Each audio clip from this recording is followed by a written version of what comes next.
Question कह रहा है आपसे the angle between A and the resultant, the angle between the vector A and resultant of a plus b and a minus b will be and a minus b will be। पहले तो question समझो जरा क्या कह रहा है। Option देखिए क्या क्या दिया है।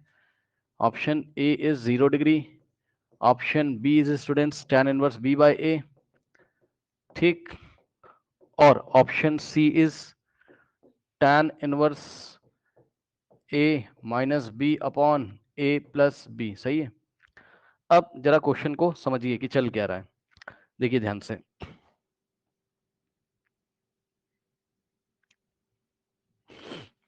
देखिए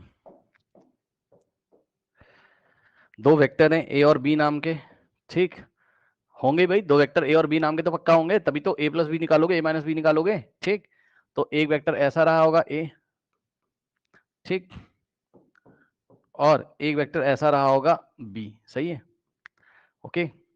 नाउ ये आपका वेक्टर ए है स्टूडेंट्स, ठीक, और ये वेक्टर बी है, करेक्ट। अब ध्यान दो जरा, कह रहा था रिजल्टेंट है ना, द एंगल बिटवीन, आपको एंगल चाहिए किसके बीच में, A and the resultant of A plus B and A minus B. समझो जरा, एक देखो इतना आपके दिमाग में तो आना चाहिए क्या, अगर ए एक वेक्टर है और बी एक वेक्टर है, सही है ना, तो ए प्लस बी भी क्या होगा, एक वेक्टर होगा, ये भी एक क्या होगा, वेक्टर होगा। समझे। तो मान लो ये ए प्लस बी जो है वो सी नाम का वेक्टर है, सही है, और ए माइनस बी मान लो डी नाम का वेक्टर है, क्योंकि ए माइनस बी भी एक वेक्टर होगा, ठीक।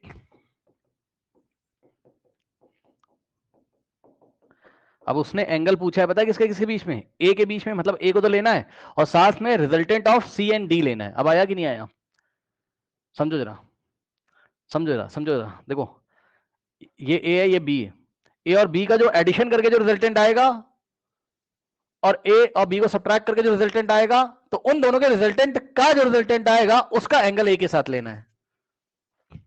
मतलब समझो, देखो यहां पे देखो, एक बार बताओ, ए और बी का रिजल्टेंट ए प्लस बी वाला इधर से जाएगा, इतना तो अंदाजा है,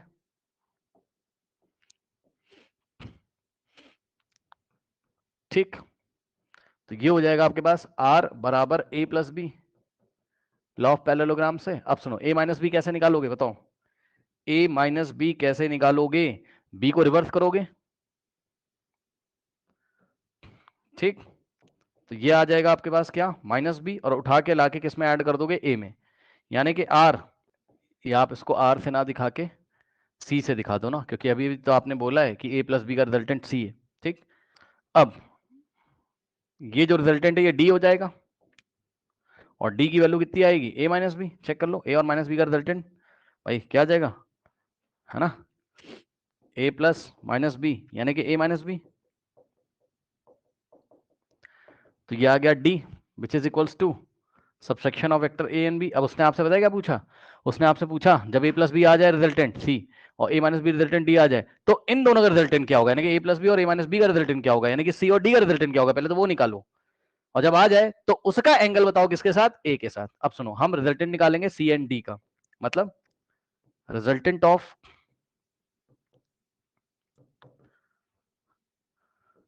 सी बराबर A plus B and D बराबर ए माइनस बी, इन दोनों का, यानी कि ए प्लस बी और ए माइनस बी का रिजल्टेंट निकालोगे। अब इसका रिजल्टेंट कैसे निकालेंगे, तो उसका रिजल्टेंट मैं आर से दिखा रहा हूं, आर बराबर क्या हो जाएगा, vector C plus vector D, दोनों का वेक्टर एडिशन। वेक्टर सी कितना है, ए प्लस बी, और प्लस वेक्टर डी कितना है, ए माइनस बी। अब मेरी बात ध्यान से सुनिएगा, जब कोई दो सेम वेक्टर कटते हैं बी माइनस बी, ये कट के जीरो नहीं आता है, नल वेक्टर आता है, याद रखना। और नल वेक्टर अगर किसी भी वेक्टर में ऐड होगा तो वापस उतना ही वेक्टर आ जाता है। ये दो प्रॉपर्टी नोट करो, अगर कोई वेक्टर किसी से कटेगा तो जीरो नहीं आता है, नल वेक्टर आता है। वेक्टर माइनस वेक्टर वेक्टर होता है, और जीरो क्या है, जीरो तो एक नंबर है, लेकिन जीरो के ऊपर वेक्टर लगाओगे तो वो जीरो वेक्टर है, और जीरो वेक्टर को किसी वेक्टर में ऐड करोगे तो आंसर वही वेक्टर आ जाएगा, ठीक। तो यहां से देखिए जरा, ए प्लस ए हो जाएगा 2a वेक्टर, और बी से बी गया तो आ गया क्या, नल वेक्टर, और 2a vector plus null vector final आ जाएगा 2a वेक्टर। ये मैंने आपको अंदर की बात बता दी, आप एग्जाम में जल्दीबाजी में इसको उसको काट देते हैं, वो भी सही है, a प्लस ए 2a आएगा, फाइनल 2 आएगा। यानी कि अब r बराबर कितना आया 2a, मतलब इसका रिजल्टेंट a माइनस बी का और a प्लस बी का रिजल्टेंट 2a आ रहा है। अब 2a के बारे में सोचो, 2a कहाँ होगा, 2a कहाँ होगा, 2a कहाँ होगा, तो जवाब है 2a a की डायरेक्शन में होगा। खुद दिमाग लगा लीजिए स्टूडेंट्स, 2a कहाँ होगा, तो बस a से मल्टीप्लाई हो गया है, यानी कि a माइनस बी और a प्लस बी का जो रिजल्टेंट है वो a की डायरेक्शन में आ रहा है, डबल हो रहा है। तो मैं आपको ये दिखा रहा हूं, ये लो, यही क्या आपके पास 2a है, ठीक, यही है आपके पास 2a है, ठीक। अब ये जो 2a है ये a के साथ कितना एंगल बना रहा है, भाई आया ना सवाल, यही तो सवाल था, a प्लस बी और a माइनस बी का रिजल्टेंट 2a है, वो 2a मतलब a माइनस बी और a प्लस बी का जो रिजल्टेंट है जो कि ये है 2a, वो a के साथ कितना एंगल बना रहा है, ये सवाल है, ठीक। तो 2a और a के बीच एंगल कितना आ रहा है, 0 डिग्री, साफ साफ दिख रहा है दोनों सेम डायरेक्शन में, तो थीटा कितना आ गया 0 डिग्री, ठीक। So option is the correct option. कोई डाउट है, मैग्नीट्यूड है ना, resultant magnitude is twice of a with a in same direction, खत्म।